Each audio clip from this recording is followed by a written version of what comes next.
నమస్కారం, welcome to 108 news Telugu. నా పేరు గౌరీ. ముందుగా బులెటిన్ లో హెడ్లైన్స్.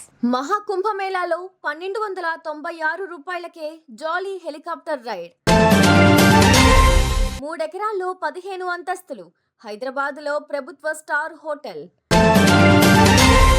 పులివెందుల డీఎస్పీకి వైఎస్ జగన్ వార్నింగ్.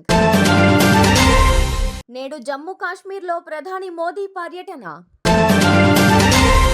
ప్రపంచంలోనే అతిపెద్ద మహాకుంభమేళ ఉత్తరప్రదేశ్ రాష్ట్రంలో ఈరోజు ప్రారంభమవుతుంది.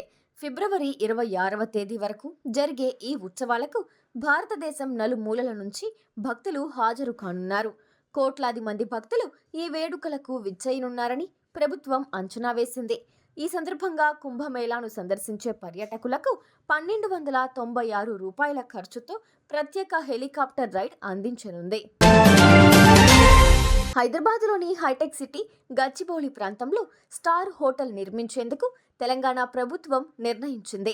3 ఎకరాల స్థలంలో అత్యంత అధునాతన వసతులతో మొత్తం 15 అంతస్తుల్లో దీనిని నిర్మించనున్నారు. ఇందుకోసం 582 కోట్ల రూపాయలు వెచ్చించనుంది. ఈ మేరకు అర్హులైన బిల్డర్ల నుంచి తెలంగాణ పారిశ్రామిక మౌలిక సదుపాయాల సంస్థ టెండర్లు ఆహ్వానించింది. పులివెందుల డీఎస్పీ మురళీ నాయక్పై వైసీపీ అధినేత జగన్ బెదిరింపులకు దిగారు. ఈ ప్రభుత్వం 2 లేదా 4 నెలల్లో మారిపోవచ్చు, ఆ తరువాత మీ కథ ఉంటుంది అని హెచ్చరించారు.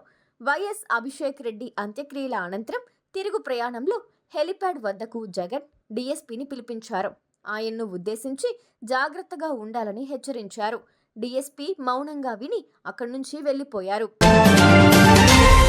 జమ్మూ కాశ్మీర్లోని గాందర్బల్ జిల్లాలో నిర్మించిన జడ్ మోడ్ సొరంగాన్ని ప్రధాని మోదీ సోమవారం ప్రారంభించనున్నారు. శ్రీనగర్ లేహ్ జాతీయ రహదారిపై 2400 కోట్ల రూపాయలతో దీన్ని నిర్మించారు. 6.5 కిలోమీటర్ల పొడవు ఉండే ఈ సొరంగంతో ఏడాదిలో ఏ సీజన్లోనైనా లద్దాఖ్ను రహదారి మార్గం ద్వారా చేరుకోవడానికి వీలవుతుంది. ప్రధాని రాక నేపథ్యంలో అక్కడ భద్రతను కట్టుదిట్టం చేశారు. చూసారుగా, ఇవి ఇవాల్టి బులెటిన్ అప్డేట్స్. మరో బులెటిన్తో మళ్ళీ మీ ముందుకు వస్తాను. అంతవరకు కీప్ వాచింగ్ 108 న్యూస్ తెలుగు.